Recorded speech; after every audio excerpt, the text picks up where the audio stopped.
What would you do if your wedding night did not bring love but pain? Many people believe marriage is a dream.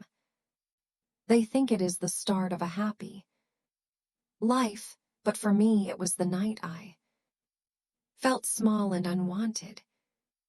My name is Lara. I am 26 years old. I live in Austin, Texas. I grew up in a simple house with my parents. We did not have much money, but our home was warm and full of care. All my life, I thought marriage would be the day would smile the most. I thought my wedding night would be full of love. But I was wrong. I want to ask you something before I go on. If this story touches your heart, please subscribe, share it, and leave a comment where you are listening from. Your support means a lot to me. Now let's continue. When my parents told me about the man I would marry, I did not know what to say. His name was Ethan.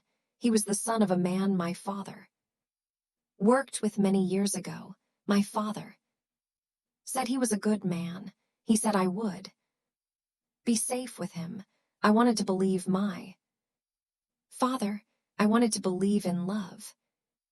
I said yes, even though I had not spent much time with Ethan. The wedding was arranged quickly. There was no long time to think or to feel. 1 week I was at home, helping my mother in the kitchen. The next week I was standing in a white dress, lights shining around me. Guests filled the room. They smiled at me. They said I looked beautiful. I tried to smile back. I told myself everything would be fine. My heart was full of hope. I wanted to believe my life was just beginning. Ethan looked quiet that day. He did not smile much. He did not talk much either. I thought maybe he was shy. I thought maybe he was nervous.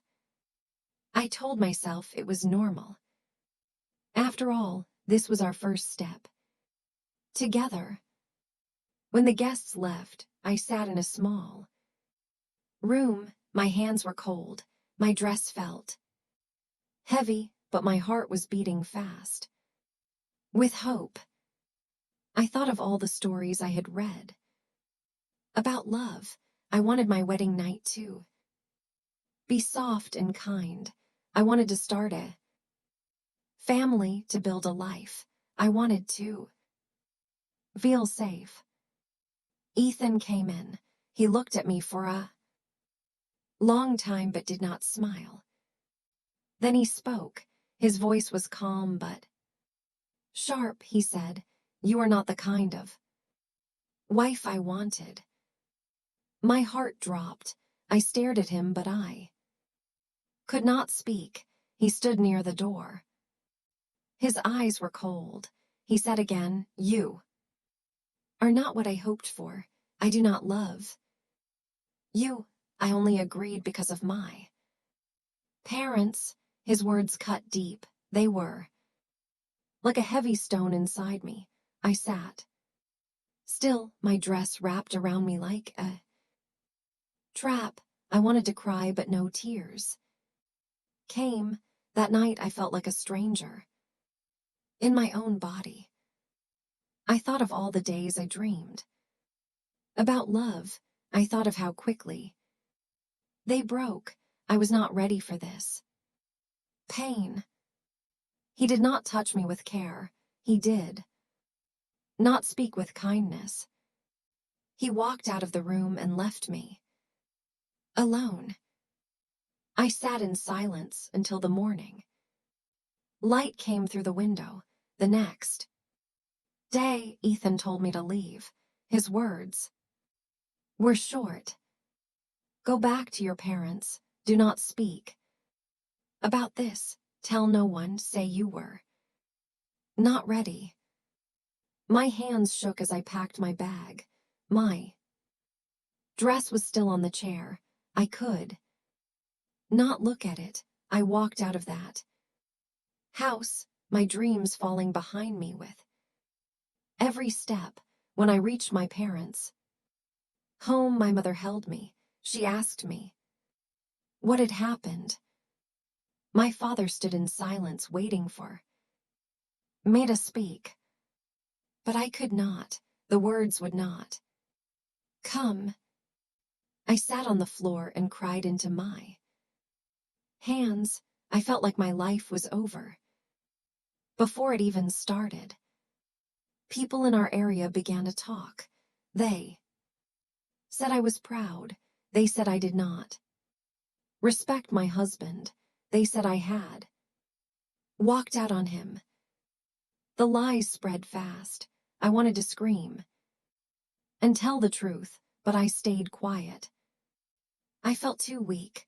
I thought no one would believe me. Days passed like shadows. I stayed in my room. I did not eat much. I did not speak much. I only lay on my bed and stared at the ceiling. My mother brought me food, but I barely touched it. My father looked at me with worry, but he did not know how to help. I felt broken. I felt empty. The weeks turned into months. The pain did not go away. It grew heavier inside me. Every time I heard people whisper outside our house, my heart sank lower. I thought maybe they were right. Maybe I was not good enough. Maybe I did not deserve love. The shame wrapped around me like chains. But one day, something was different. My mother sat by my bed and spoke. Gently, she said, "Lara, you are still young. You have a whole life ahead of you. You cannot stay in this dark place forever." Her words were soft but strong. They made me think. For the first time in months, I looked out of the window. The sun was shining, and children were playing on the street. I asked myself, can I still have a life? Can I still have a future? I started to take small steps. First, I walked outside for a few minutes. The air felt fresh on my face. Then I helped my mother in the kitchen. I cut vegetables. I baked bread. I tried to feel normal. Again, it was hard, but I tried. One afternoon, my father told me about an evening class at the community center. He said I could learn new skills there. At first, I wanted to say no. I felt shy. I did not want people to look at me, but then I thought maybe this is a chance. Maybe this is a small step toward a new beginning. I said yes.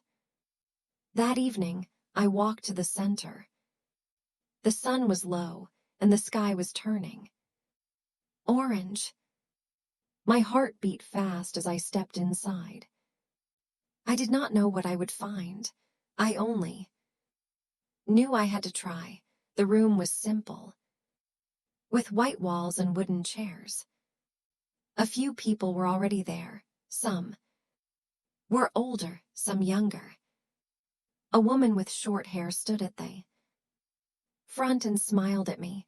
"Welcome," she said. "You can sit anywhere." I chose a seat near the back. My hands shook a little, but I stayed. The teacher explained that it was a class to learn new skills. People came to improve their reading, their writing, and even their speaking. In public, at first I felt shy. I wanted to hide, but slowly I listened. The voices in the room were calm. No one looked at me in a harsh way. For the first time in months, I did not feel judged. Week after week I came back. I sat quietly most of the time. I listened. More than I spoke, but I started to see the same faces again and again. One man often sat 2 seats away from me. He had brown hair and soft eyes. He was not loud. He did not try to show off. He simply paid attention and helped others when they asked. One evening, the teacher asked us to pair up for a small task. I felt nervous. I thought no one would want to sit with me, but then the man turned to me and said, "Would you like to work together?" His voice was gentle. I agreed. His name was David, he told me. He worked part-time at a local shop. He said he also gave some of his time at a shelter in the city. I listened as he spoke. His words were simple, but they carried kindness. He did not ask me about my life. He only spoke about the task and smiled when I tried to answer. I went home that night thinking about his voice. It did not make me feel small. It made me feel safe. I had not felt that way in a long time. The next week, he greeted me again. "Good to see you," he said softly. I was surprised. I was used to people whispering behind my back, saying unkind things. But he looked at me like I was a person, not a story. We worked together again. He did not rush me. He waited when I needed time. His patience was new to me. I liked it. At home, the gossip was still there. People still talked about me. They said I had left my husband because I thought I was better than him. They said I had embarrassed my parents.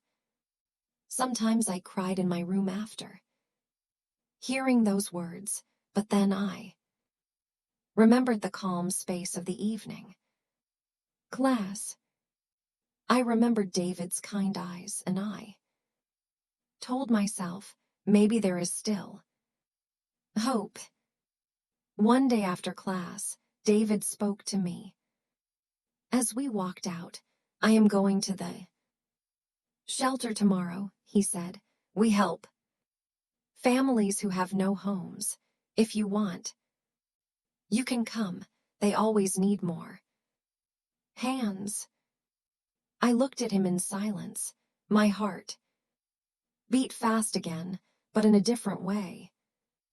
I was scared to go, but I also wanted to try. I whispered, "Maybe I can come." He smiled. "Good." We start in the morning. That night I could not sleep. I thought about the shelter. I thought about the people I might see. I thought about whether I could help anyone when I felt so weak myself. But in the morning, I got up and dressed. I walked to the place David told me about. The shelter was busy. Children ran around. Mothers sat with tired faces. Volunteers moved quickly, giving food, sorting clothes, speaking gently to the families. David greeted me near the door. "You came," he said with a smile. I nodded. "Yes, I did." He gave me a box of clothes to fold. I sat on the floor and started working. My hands were busy. My mind was quiet. As the hours passed, I saw faces of people who had lost so much, yet when someone gave them food or clothes, they smiled. Their smiles were small but They were real. I felt something I had not felt in a long time. I felt useful. I was not just a girl with a broken wedding. I was a woman helping others. That day when I went home, I was tired. But I was not empty. I felt a little stronger. I started going to the shelter every week. Sometimes I gave food. Sometimes I played with the children. Sometimes I just listened to the women when they wanted to talk. David was always there, moving quietly, never making a big show of his work. He was steady like a calm river. I learned to trust that calm. At home, my parents noticed a change. My mother said, "Lara, your eyes look brighter." My father said, "It is good to see you walk with purpose." Their words gave me more courage. I did not tell them everything. I did not speak much about David, but I knew they were glad I was not lying in bed all day anymore. Still, the gossip outside did not stop. People still pointed at me. Some said I had found a new man too quickly. Some said I was running away from shame by working in the shelter. Their words hurt, but less than before. Because in the evening class and at the shelter, I felt a new kind of truth. I felt I could stand again. David and I started to talk more. We talked about books, about simple meals, about daily life. He never asked me about my past. He never forced me to share. But one day, after many months, I chose to tell him. We were sitting outside the shelter on a quiet afternoon. The sun was soft and the air was cool. I looked down at my hands and whispered. My husband said I was not what he wanted. He sent me away. People do not believe me. They think I was proud. That is why they speak against me. David stayed quiet for a moment. Then he said softly, "That is not your fault. That is not your shame. You are still here. You are still helping others. That means more than their words."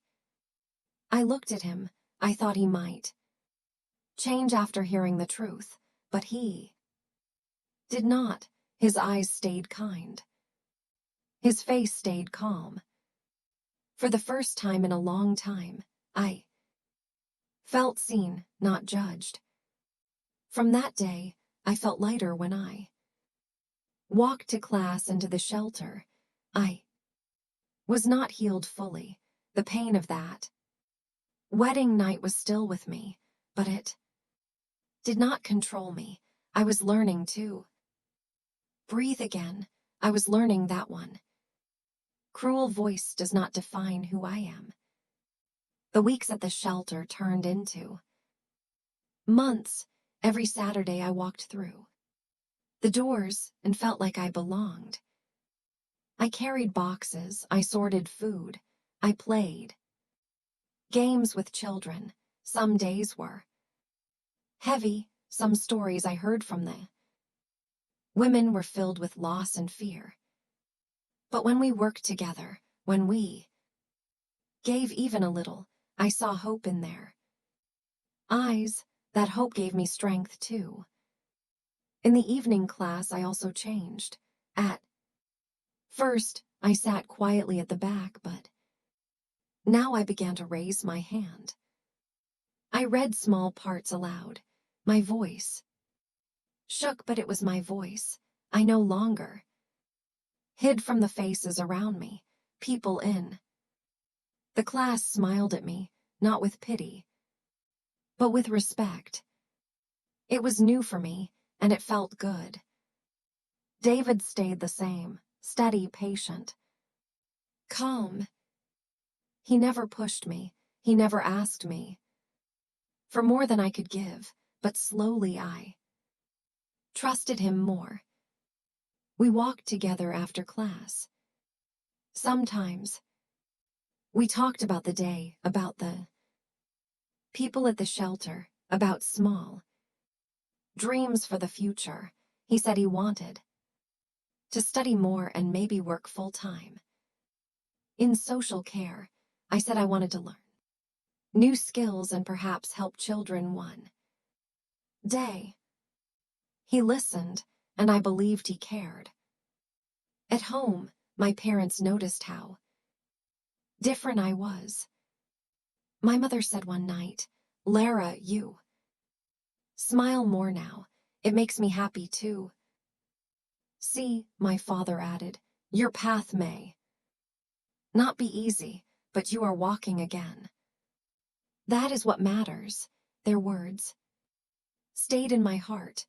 For a long time I had felt like a failure. Now I began to see I was not broken. I was still alive, still learning, still moving. But outside, the gossip never fully stopped.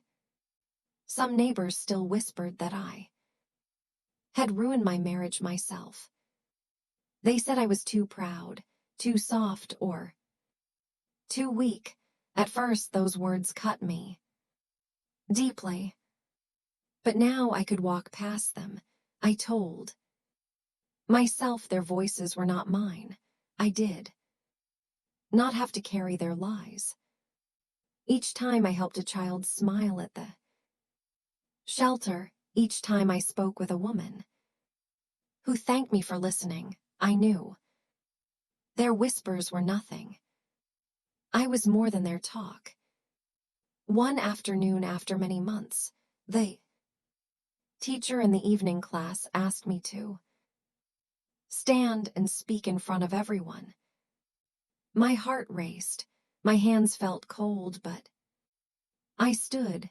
I spoke about the shelter, about how giving time and care could change a day for someone in pain. My voice shook at first, but then it grew stronger. I saw eyes watching me, not with judgment, but with interest. When I finished, people clapped softly. The sound filled the room.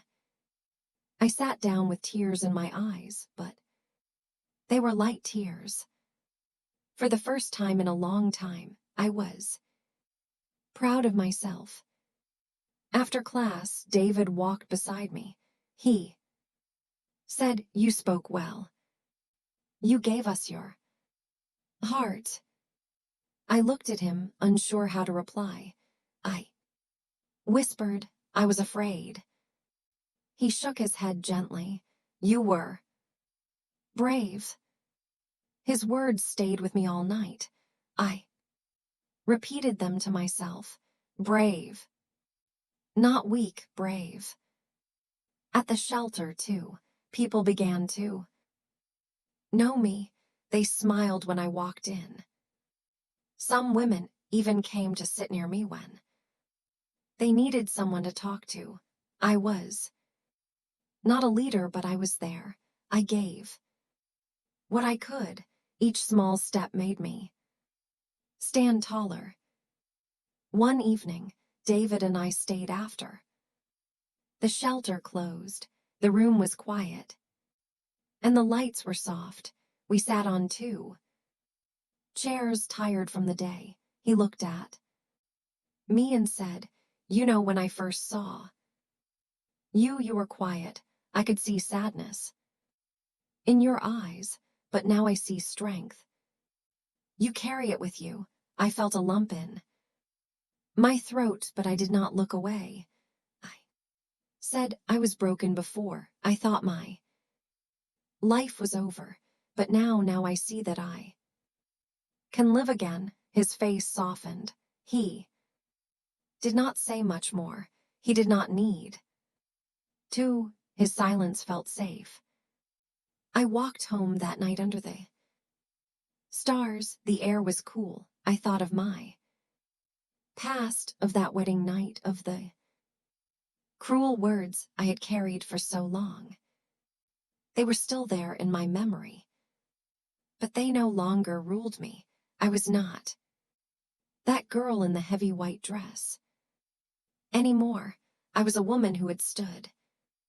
Again, the months kept passing. I grew closer to my parents. I grew closer to myself. And yes, I grew closer to David too. But it was not like the stories I had once dreamed. It was not fast or loud. It was quiet, steady, and real. He never promised me a future. He never asked me for love, but his presence was enough. It showed me what respect looked like. It showed me what kindness felt like, and for now that was all I needed. Sometimes I asked myself if we would be more one day. Maybe, maybe not. But I no longer lived in fear of tomorrow. I no longer saw myself only through the pain of the past. I saw myself as a person who could give, who could stand, who could hope.